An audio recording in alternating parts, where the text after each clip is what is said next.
Welcome to Book Summary Podcast, your gateway to personal transformation.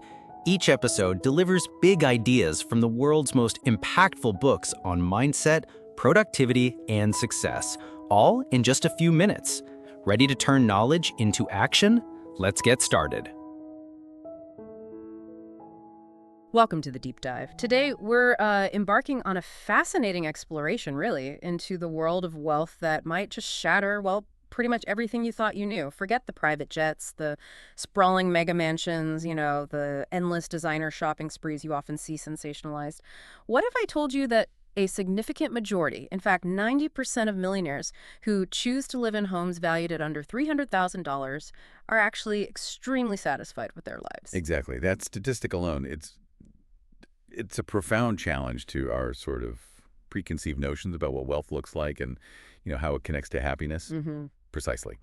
Today, we're taking a deep dive into a truly groundbreaking piece of research, a book that really fundamentally shifted the conversation around wealth in America, The Millionaire Next Door by Thomas J. Stanley and William D. Danko. And this isn't some speculative armchair philosophy or a get-rich-quick scheme. No, this work is based on years of meticulous, rigorous research. We're talking in-depth interviews and comprehensive surveys with literally hundreds of real, often self-made millionaires across America. Right, real data. It's empirical, it's data-driven, and it often flies directly in the face of conventional wisdom. So our mission for you, our listener, is to really extract the most potent nuggets of knowledge from this incredible source material. We want to challenge those deeply ingrained stereotypes we all hold about wealth and provide you with, kind of a shortcut to being truly well-informed about how wealth is actually accumulated in America, not just how it's often portrayed. Yeah, we're going to systematically unpack why our common perceptions of wealth are often completely off the mark. And trust me, it's going to be a journey filled with, surprising facts and insights that could genuinely change your perspective on financial success. Okay, let's dive right in then. Let's unpack this. When you picture a millionaire, what instantly springs to mind? For many people, it's visions of, sprawling estates, gleaming luxury cars, bespoke designer clothing, the whole sort of new money aesthetic, right? The flashy, the opulent, the conspicuous consumption. It's absolutely true. That image is pervasive. And the book directly confronts these stereotypes. It doesn't shy away from it. There's this wonderful, almost incredulous quote from a trust department vice president that just perfectly captures this initial disbelief when he saw the data. He lamented, and I'm quoting here, "These people cannot be millionaires. They don't look like millionaires. They don't dress like millionaires. They don't eat like millionaires. They don't act like millionaires. They don't even have millionaire names.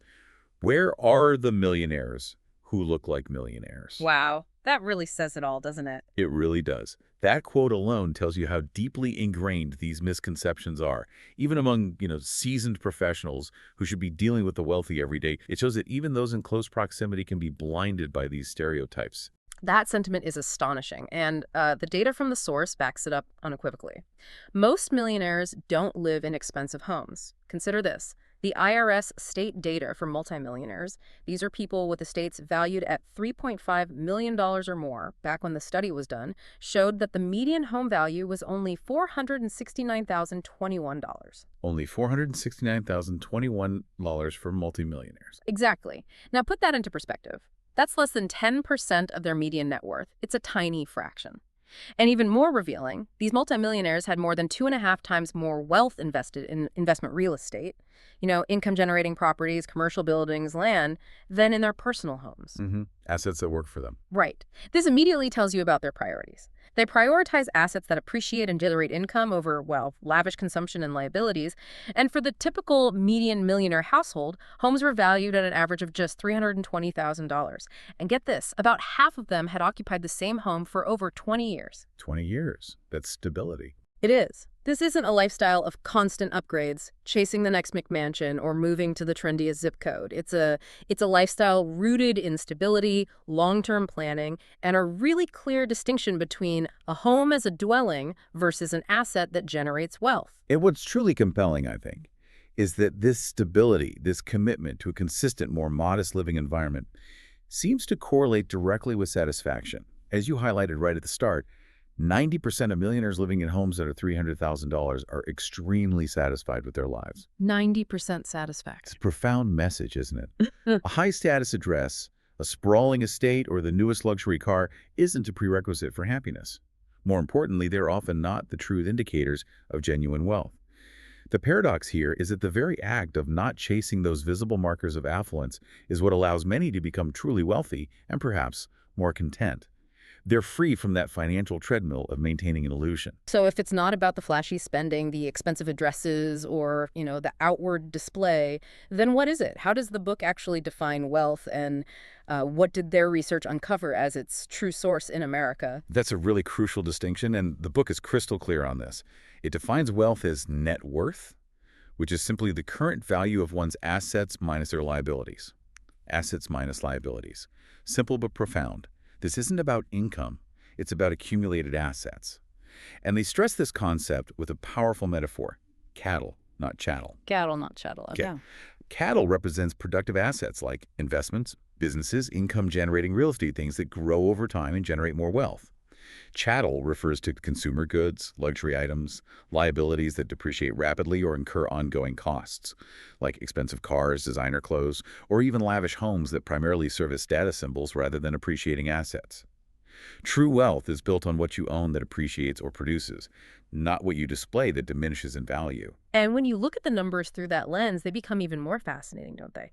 The study found that only about 3.5% of America's 100 million households, that translates to roughly 3.5 million households at the time, had a net worth of $1 million or more.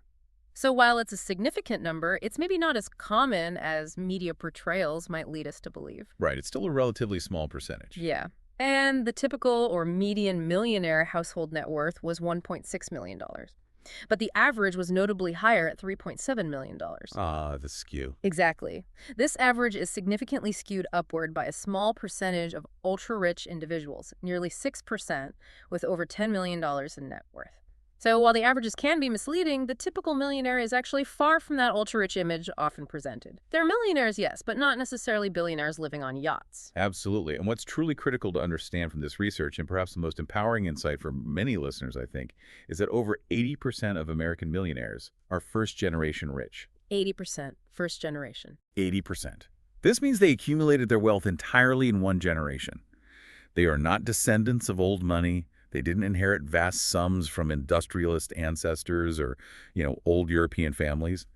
This directly challenges that common, often defeatist belief that you have to be born into wealth or have some massive head start to become truly wealthy. Yeah. It points to a powerful meritocracy of diligence and disciplined accumulation. It really does. It means that for the vast majority of millionaires, it was about building from scratch, often starting with very little. So what does this all mean for you as a listener? If you're aspiring to build wealth, or maybe just want to understand how it's genuinely done, it means that the chances of becoming wealthy through those windfalls, like signing a multi-million-dollar sports contract, winning the lottery, becoming the next viral social media star, or inheriting a massive fortune, are incredibly low. Lower than 1 in 4,000, according to the source material. 1 in 4,000. Pretty slim odds. Very slim. That's a powerful contrast to what the media sensationalizes and what, frankly, many people mistakenly chase. It fundamentally shifts the perspective away from luck and circumstance towards something far more deliberate, achievable, and, within your control, consistent behavior over time. And that behavior, what's consistently fascinating across all the research and interviews is that frugality isn't just a characteristic of millionaires. It is the absolute cornerstone of wealth building.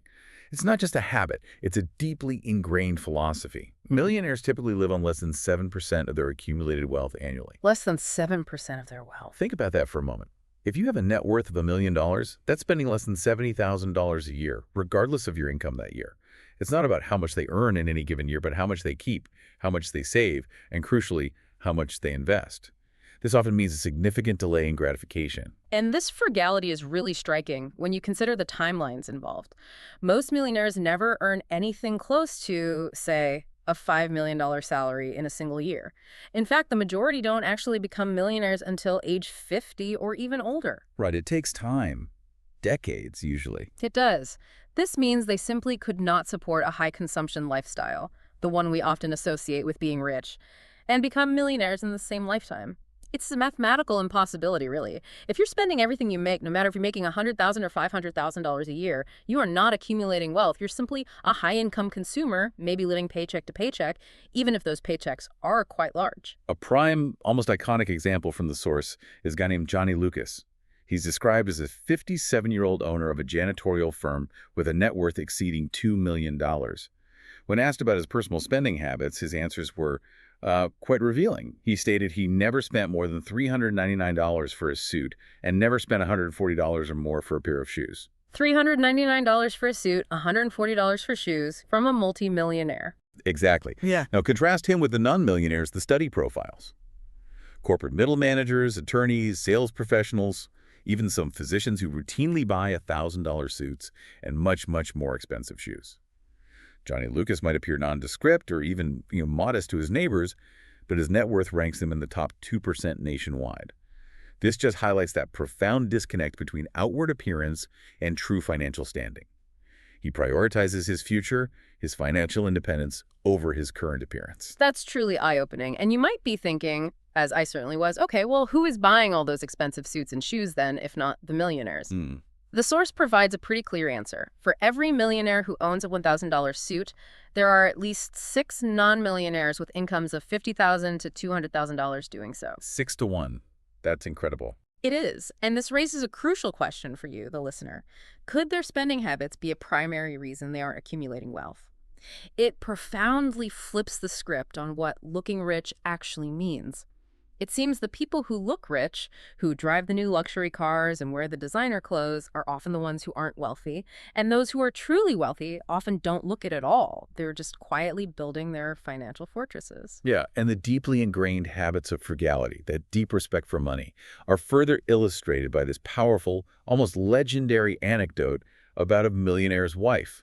Her husband had just given her $8 million in stock after taking his company public. A life-changing amount of money, right? Absolutely. $8 million. Her reaction was incredibly telling. She apparently said, "I appreciate this, I really do," but didn't even stop what she was doing at the moment. She continued to meticulously cut 25-cent and 50-cent food coupons from the newspapers. Still cutting coupons with $8 million in stock. Right. Her husband's quote about her behavior perfectly encapsulates this mindset. "She just does today like she always has done, even when all we owned was a kitchen table. It's how come we're well off today. Made a lot of trade-offs, sacrifices early in our marriage." This isn't merely about saving a few quarters. It's about a foundational mindset of value, resourcefulness, and discipline that persists regardless of net worth. It shows that true wealth is often built on consistent, seemingly small habits, not grand gestures, and it demands significant personal trade-offs and sacrifices, especially in the early stages of a marriage or career. So if we think of earning a high income as playing offense in the game of wealth, then building wealth itself is absolutely about playing great defense. Like in sports, defense wins championships, right? It's a great analogy. Yeah. And the foundation of this defense, according to the source, is meticulous budgeting and planning. It's not just about what you make. It's critically about what you keep and how intentionally you manage every single dollar that comes into your life. It's about taking control rather than being controlled by your money. The statistics strongly support this. For every 100 millionaires who report not budgeting, there are approximately 120 who do. So budgeting is more common among millionaires than not budgeting. More budgeters than non-budgeters, okay. Yeah, this isn't just a casual correlation. It suggests that budgeting is a common, almost essential practice among the wealthy. Furthermore, an impressive 62% of millionaires know precisely how much their family spends annually on core categories like food, clothing, and shelter. 62% know their spending details. Compare that to only 35% of high-income non-millionaires, who often have, frankly, no real idea where their money is actually going. This detailed awareness of their spending, down to the granular level birthday gifts, babysitters, you name it, is a key differentiator. They understand that what gets measured gets managed, and that management is what truly builds wealth. The source vividly illustrates this through Mrs. Jane Roll, an impressive woman profiled who owns an auctioneering and appraising company.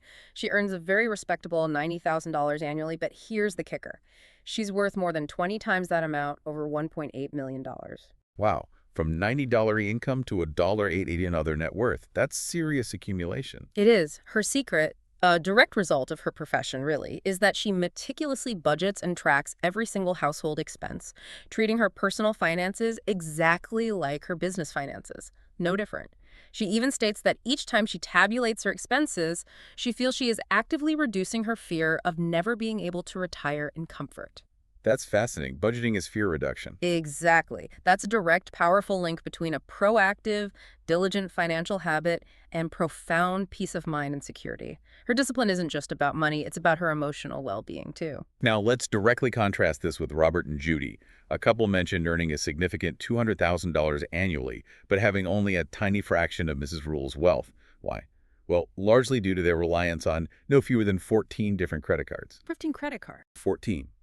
They openly admit that they feel consumption controls them, not the other way around. They are perpetually worried about reducing their standard of living, and that fear stems directly from their profound lack of budgeting and planning. If we connect this to the bigger picture, it's a powerful illustration that a high income alone doesn't automatically create wealth if there's no underlying financial control. Their income is just a current stream that gets quickly consumed, leaving little to no lasting accumulation. Their fear isn't about not earning enough, it's about not keeping enough. And here's where it truly gets compelling, offering almost a surgical look into these differing mindsets. The source gives us this detailed, almost forensic comparison of two physicians with similar earning potential. Dr. North, who is categorized as a prodigious accumulator of wealth, a PAW, Wow. and Dr. South, an under-accumulator of wealth, a UAW. Ah, yes, the pause in the UAWs. Exactly. These two case studies perfectly encapsulate the core differences in mindset, behavior, and ultimately outcome. It's like a masterclass in contrasting financial habits. Let's begin with Dr. North, our PAW. He budgets meticulously, not just to track spending, but to strategically invest anywhere from 1/3 to 40% of his pre-tax income each year. 1/3 to 40% invested, that's huge. It's an aggressive savings rate, Yeah. and he consciously consumes at the level of a family earning only 1/3 of his actual income. This remarkable discipline is evident in every choice he makes. For example, he purchased a 3-year-old Mercedes 6 years prior for $35,000, and it's still his current car. He maintains it, drives it, and understands its purpose as transportation, not as a status symbol. A used car, driven for years. Right. And what's even more impressive, he is his own financial advisor. He spends, and I quote, $0 for transaction fees and $0 for financial advice. He invests his time in studying the market himself, understanding his investments deeply. As a direct result of this disciplined approach and self-reliance, he worries significantly less because he's profoundly financially secure. He isn't concerned about a reduced standard of living or whether his income will satisfy his family's purchasing habits because he controls those habits. He is proactive, disciplined, and truly self-reliant. Okay, and then there's this stark contrast. Dr. South, the UAW, he earns a very similar income to Dr. North, but his consumption habits are, well, wildly different. He consumes at a level as if he earns twice his actual income, relying heavily on credit to maintain this sort of aspirational lifestyle. Living way beyond his means, basically. Totally. Let's look at his priorities. He spent over $70,000 on his latest car purchase, a brand new exotic sports car, bought near dealer's cost, he proudly notes, but only a paltry $5,700 for his pension plan in the exact same period. $70,000 on a car.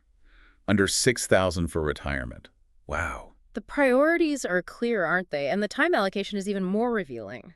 He dedicated more than 60 hours to researching and negotiate that car purchase, yet spent only a small fraction of that time on his pension plan, his actual retirement security. 60 hours on the car, minimal time on the future. Exactly. He also uses multiple financial advisors, ironically admitting he'd be really affluent if he hadn't taken their advice. He spent an estimated $35,000 in a single year on bad advice for a mere $200,000 portfolio. That's staggering. Ouch. That's expensive advice. Right. And his life is consumed by constant worry. Worry about reducing his standard of living, worry about not having enough income to satisfy his family's purchasing habits, and worry about a future he isn't actively preparing for. It's a cycle of stress fueled by consumption. Yeah, if we connect this to the bigger picture, the contrast between Dr. North and Dr. South is such a powerful lesson in the difference between intent and action. While Dr. South wants to accumulate wealth, I'm sure he does, his actions are consistently counterproductive. His focus, his time, his energy are disproportionately directed towards consumption and, crucially, towards the appearance of wealth, rather than genuine accumulation. He's trapped. He's trapped in a consumption cycle where his high income only fuels higher spending, leaving him with little actual net worth. And this raises a critical question for you, the listener. How much time, energy, and mental bandwidth are you allocating to consumption versus investing in rigorous financial planning? It's not just about the money, but about where your mental resources are really directed. That car purchase versus pension planning example perfectly encapsulates this misdirection of priorities. So what does this all mean for you? It's a crystal clear illustration that merely intending to accumulate wealth isn't enough. Actions truly speak louder than words or desires. Dr. South wants to be wealthy, he dreams of it, but his daily habits and decisions are fundamentally counterproductive to that goal. It just underscores the profound importance of prioritizing your time, energy, and money towards accumulation investing, saving, planning, rather than just unchecked consumption. Think about the opportunity cost for Dr. South. Exactly. Imagine if he had redirected those 60 hours from car negotiation to understanding and optimizing his investment portfolio. The lessons from Dr. North are truly profound for anyone looking to build lasting wealth, discipline, self-education, and a deep understanding of what truly matters financially. And shifting gears slightly, but building on this idea of how wealth is built, to reiterate one of the most compelling findings, over 80% of American millionaires are first-generation rich, and a significant proportion of them are typically business owners. Right, the entrepreneurial path. Exactly. This isn't just an arbitrary fact. It points to a direct and accessible path to wealth for many, emphasizing self-reliance and the rewards of providing value to others. The entrepreneurial path often allows for greater control over one's income and, critically, their accumulation rate. And when we say business owners, it's important to stress we're not just talking about the stereotypical Silicon Valley tech moguls or Wall Street titans, are we? Not at all. The source highlights an incredibly diverse range of businesses where millionaires made their fortunes. These include owners of small factories, local chain stores, various service companies. Janitorial contractors, like our earlier example, Johnny Lucas. Right. Auctioneers, even mobile home park owners, independent farmers. It's about owning and operating a business regardless of how glamorous or high-tech it might seem. The common thread is ownership and direct control over their economic destiny. And what's truly fascinating, and often overlooked, is the ethnic dimension the source explores.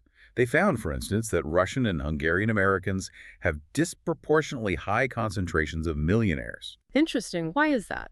Well, it's largely attributed to their strong entrepreneurial spirit and perhaps historical circumstances that fostered self-reliance. Even more surprising, perhaps, is the Scottish ancestry group. They have a much higher concentration of millionaires than individuals of English ancestry. Really? Scottish versus English? Yes. And this is despite often having lower average high-income earners within their group, but a significantly higher net worth. This implies a deeply ingrained sense of thrift, disciplined saving, and shrewd wealth building that has been cultivated over generations. These are cultural values that align perfectly with the book's core findings. That leads to an incredibly insightful observation about immigration itself, doesn't it? The source suggests something quite counterintuitive. It does. It suggests that the longer an average member of an ancestry group has been in America, the less likely they are to produce a disproportionately large percentage of millionaires. Less likely over time. Why would that be? The answer seems to lie in the concept of socialization to a high-consumption lifestyle. First-generation Americans, particularly those who arrived with little, tend to be more self-employed, more frugal, and more focused on building a secure future. They haven't yet fully adopted the pervasive earn and spend mentality that can hinder wealth accumulation. They haven't been fully assimilated into the consumer culture yet. Pretty much. Yeah. They often bring with them a different perspective on resourcefulness, valuing savings and investment over immediate gratification. And that perspective, unfortunately, can get diluted with subsequent generations who are exposed to continuous consumer messaging and societal pressure to keep up. So beyond entrepreneurship, how do these millionaires manage their money? Investing seems key. Absolutely. Millionaires, as a rule, typically make their own investment decisions. And crucially, they take the significant time required to study investment opportunities thoroughly. They don't simply hand over their hard-earned money to advisors without understanding where it's going, why it's going there, or what the risks are. This self-reliance, coupled with an intellectual curiosity and a commitment to continuous learning in financial matters, is a critical distinguishing trait. They treat their money with the same seriousness they treat their businesses. That self-reliance brings to mind Mr. Martin's bold, maybe even audacious strategy for vetting financial advisors. This story really stood out. Oh yeah, that one's memorable. When approached by an advisor, he would demand their personal income tax returns and a detailed history of their own investment portfolio. His exact question to them was unapologetically direct. If you made more money than I did from investments, I'll invest with you. Uh-huh.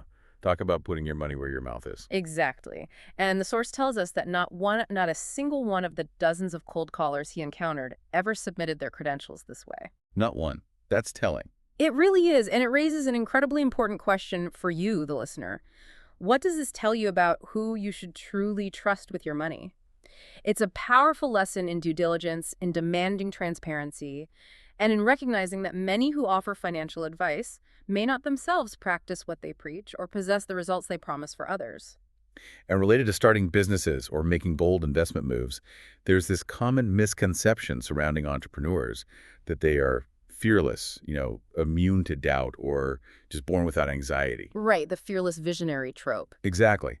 But the source redefines courage in a much more relatable way. It's not an absence of fear, but rather behaving in a way that conjures up fear, or maybe more accurately, acting despite fear. It's about recognizing that fear is a natural human emotion, acknowledging it, and then dealing with it, overcoming it, to achieve your goals. So their courage isn't lack of fear, it's acting anyway. Precisely. True courage in entrepreneurship isn't the absence of butterflies in your stomach. It's the ability to make them fly in formation, so to speak. There's a fantastic example from the book that illustrates this perfectly. A guy named Larry. He deeply wanted to start a printing company, but was, paralyzed by the fear of massive overhead costs, significant capital investment, and all the inherent risks of a traditional manufacturing business. A very common fear for aspiring entrepreneurs. Totally. So instead of abandoning his dream, he adapted. He became a self-employed printing services broker. He worked from a small office with remarkably low overhead, representing several different printing firms to clients. He found a way to pursue his entrepreneurial ambition, build a successful business, and serve his market without succumbing to his initial fear of that large, capital-intensive venture. It's a brilliant example of entrepreneurial ingenuity and courage through adaptation. And this redefinition of courage extends to larger-than-life figures, too. People like Ray Kroc of McDonald's, Walt Disney, Lee Iacocca of Chrysler. The source notes their profound personal courage in the face of absolutely daunting challenges, facing down critics, overcoming immense financial adversity, enduring numerous setbacks, and making incredibly bold, often unpopular predictions that turned out to be transformative. Like Walt Disney risking everything on Disneyland. Exactly. Or Lee Iacocca fighting tooth and nail to save Chrysler from bankruptcy. It's a powerful reminder that significant success often stems from a deep inner fortitude, a relentless resolve to push through discomfort and fear, not just from a brilliant idea or a favorable market condition. Okay, and here's where it gets really insightful, revealing a subtle but powerful aspect of how the affluent operates. It's not just about business acumen. Many millionaires aren't just savvy in business. They often leverage their existing business relationships and networks, even in their personal consumption. It's not just about, say, getting a discount. It's about cultivating these mutually beneficial networks that extend beyond formal business transactions. Right. It's about reciprocity and building an ecosystem. The source provides several compelling examples that illustrate this principle. Imagine a paving contractor who buys all his company's vehicles from a car dealer who is also one of his clients. Makes sense, right? Keep the business flowing both ways. Simple quid pro quo. Or Mr. JS, an accountant who diligently refers clients to a car dealer who is also his client. In return, the accountant and his referred clients consistently receive favorable service and prices for their car purchases. It's a win-win-win. Another instance is Mr. TF, a stockbroker, who explicitly asked his car dealer client for investment business, directly leveraging their existing relationship for mutual benefit. These are not just one-off favors.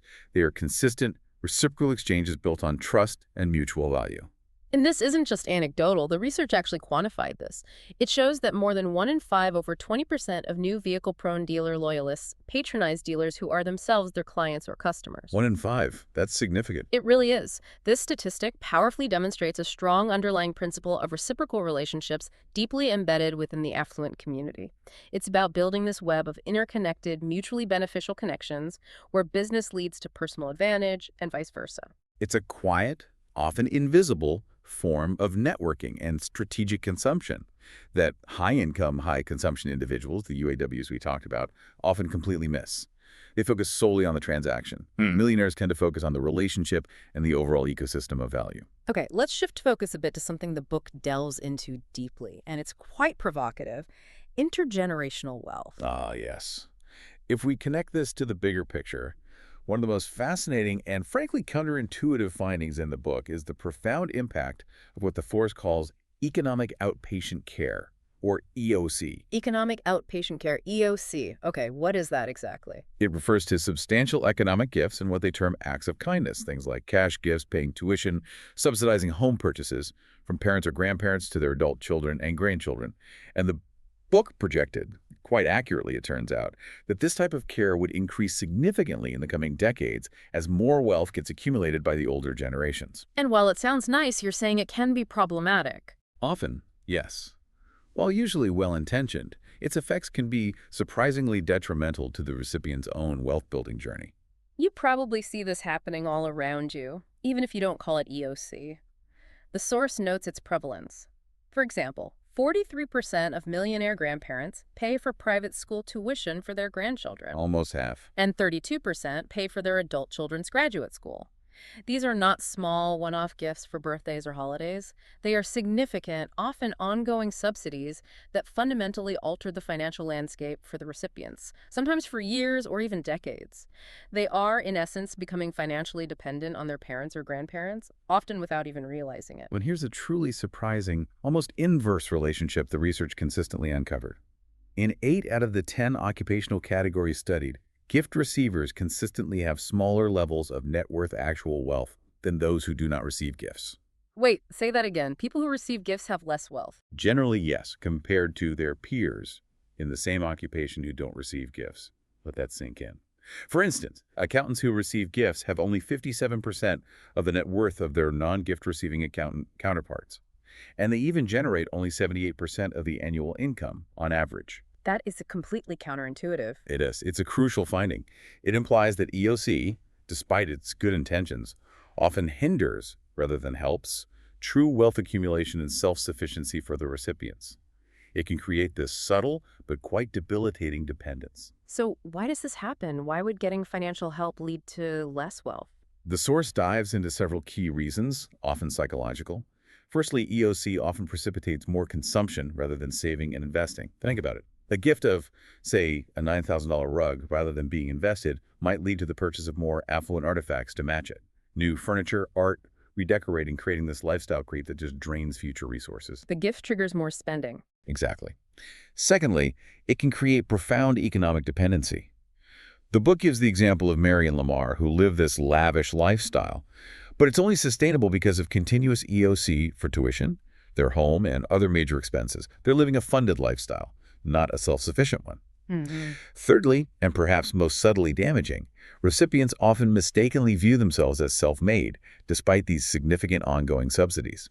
This prevents them from developing true financial discipline or recognizing the urgent need to accumulate their own wealth. They genuinely believe they've earned every dollar, overlooking the financial safety net they've always had beneath them. They don't realize how much help they're getting. Pretty much. Fourthly, gift receivers are significantly more credit-oriented for consumption purposes. They're more likely to carry credit card debt for lifestyle purchases, while non-receivers tend to borrow more strategically, maybe for investment opportunities. This indicates a fundamental difference in financial behavior: consumption-focused versus accumulation-focused borrowing. And ironically, gift receivers sometimes donate more to charity than the general population in their income bracket, which, while noble, doesn't always align with their own financial self-sufficiency or responsibility. It can sometimes be a way of spending money they didn't really earn themselves. The source presents a particularly compelling case study that really encapsulates these dynamics. The tale of two brothers, Josh and Henry.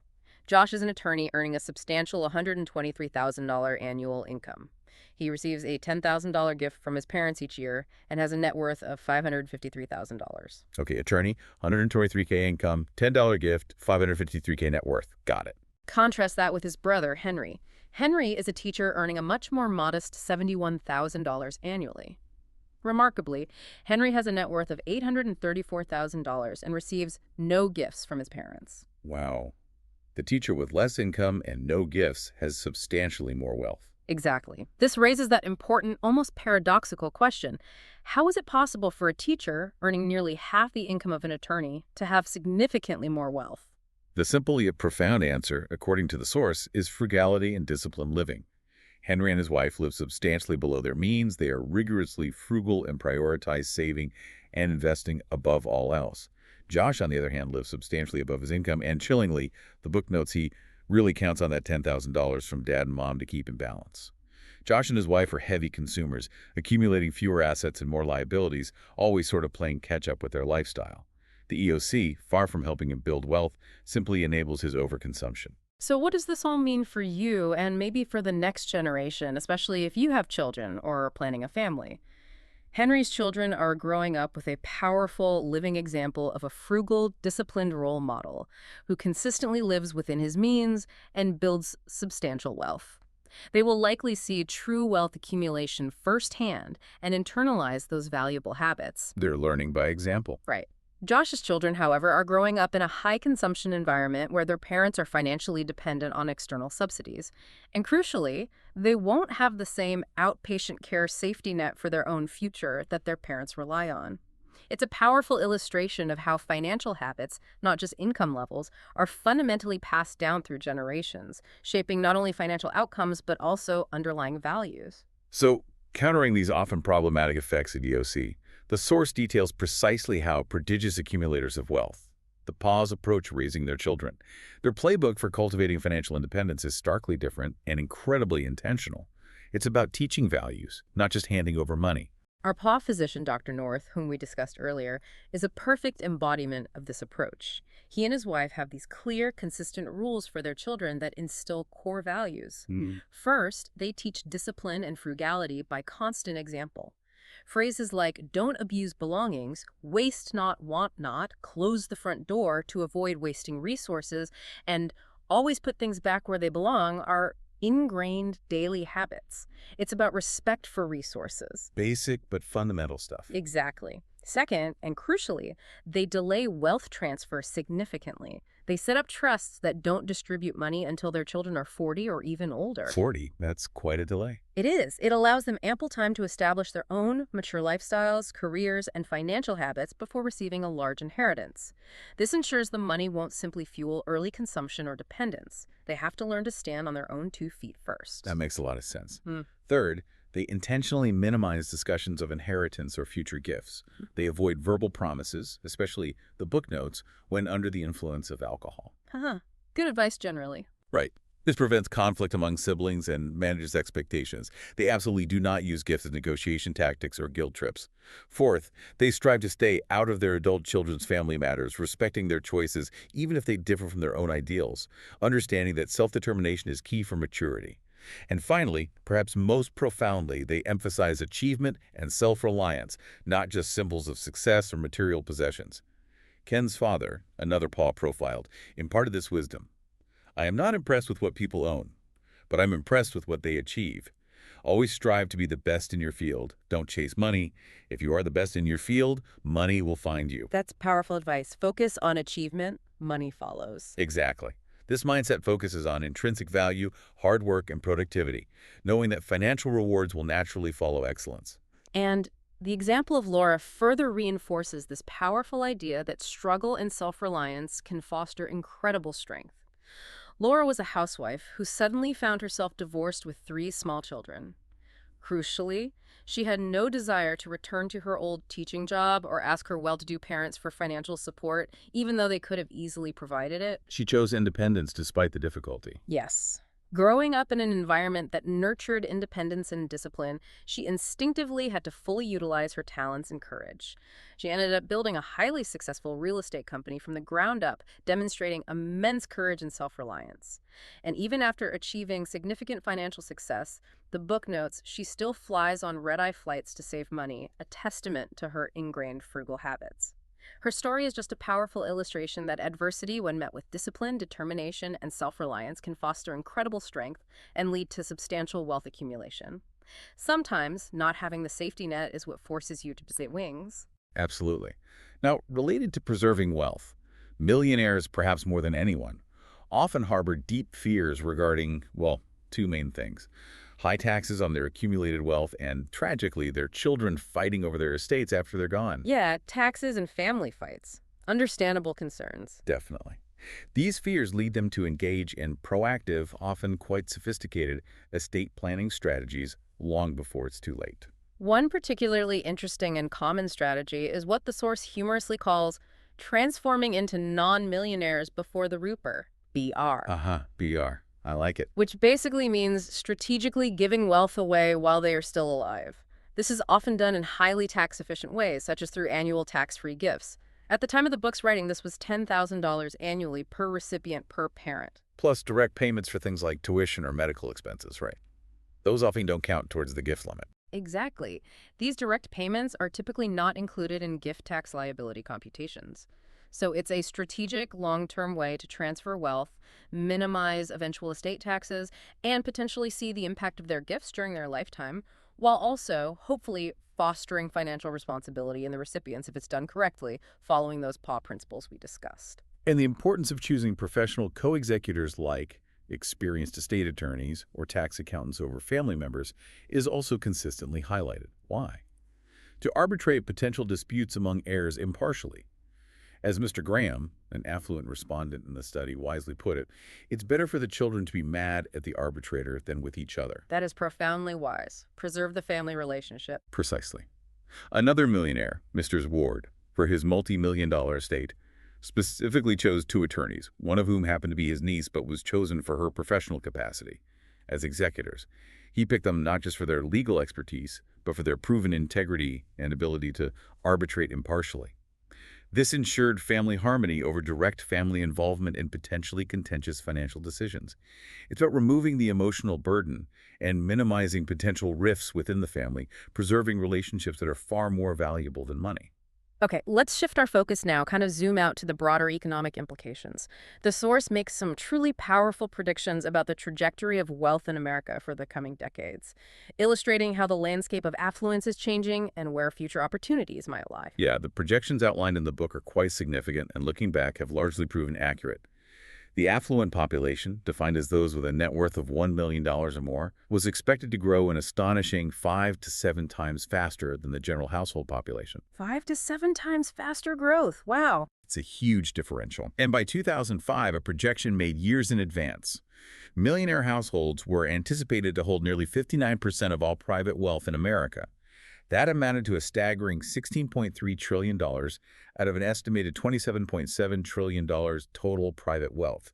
This incredible concentration of wealth points to massive opportunities for those professions and businesses that understand how to strategically service this growing and evolving demographic. And here's where it really gets insightful for you looking forward.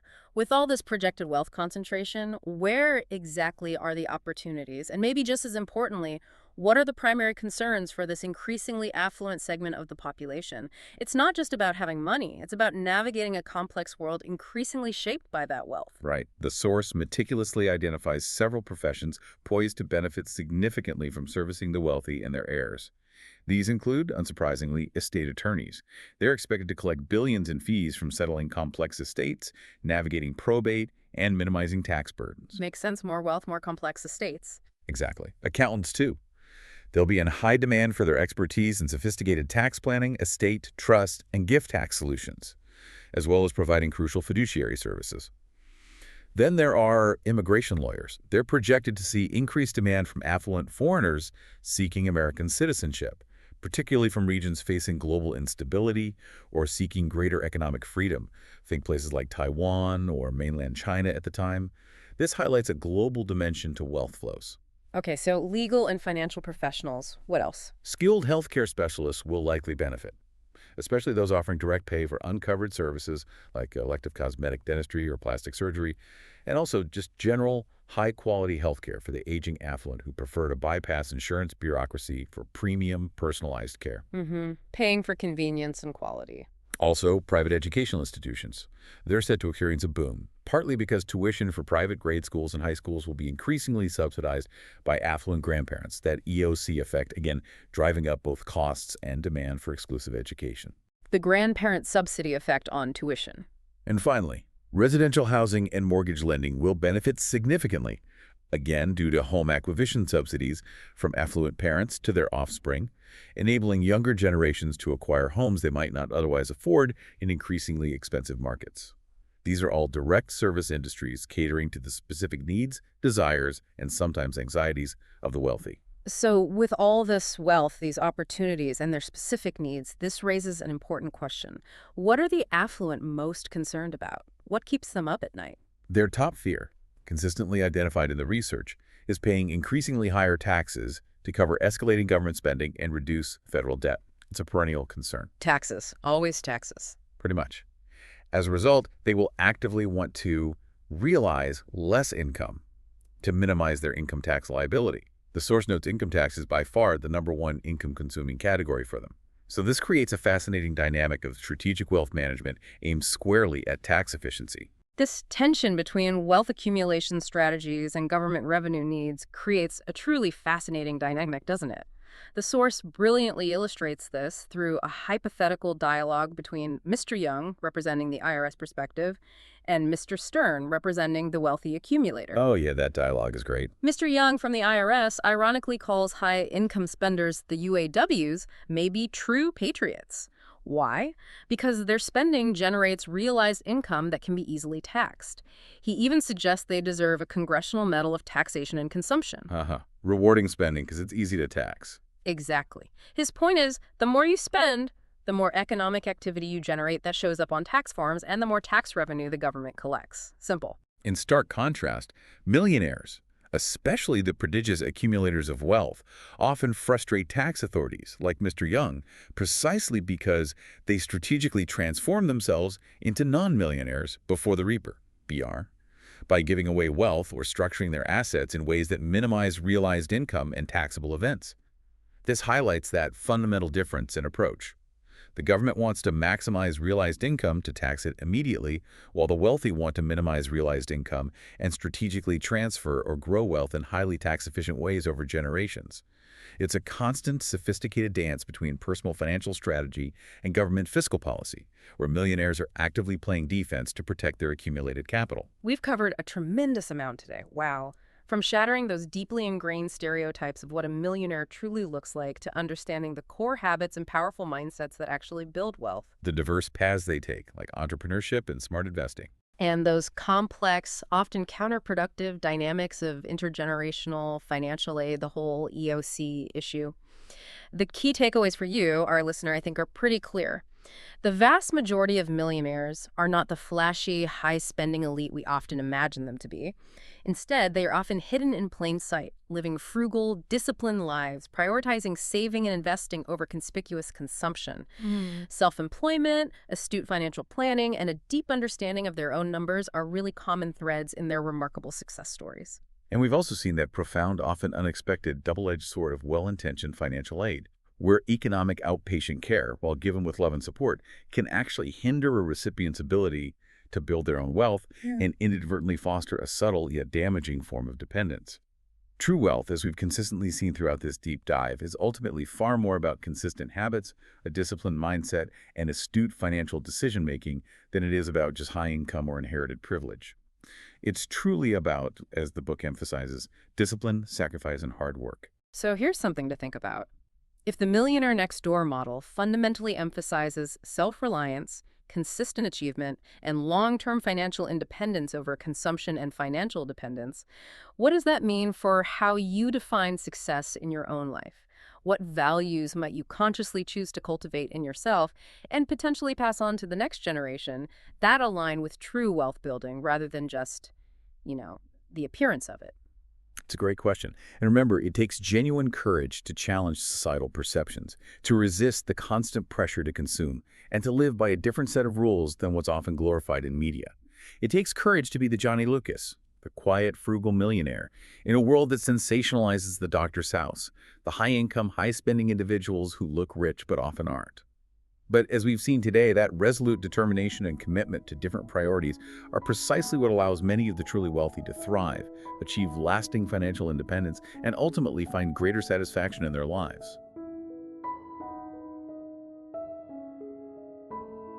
Thanks for tuning in to the Book Summary Podcast. If you found value in today's episode, hit that like button, subscribe for more summaries, and share it with someone who's ready to grow. Want deeper insights, exclusive book notes, and reading tips? Join our free newsletter. The link's in the description. And don't forget, if you'd like to read the full book, our affiliate link is right below. It helps support the channel and keeps the summaries coming. Until next time, keep reading, keep growing.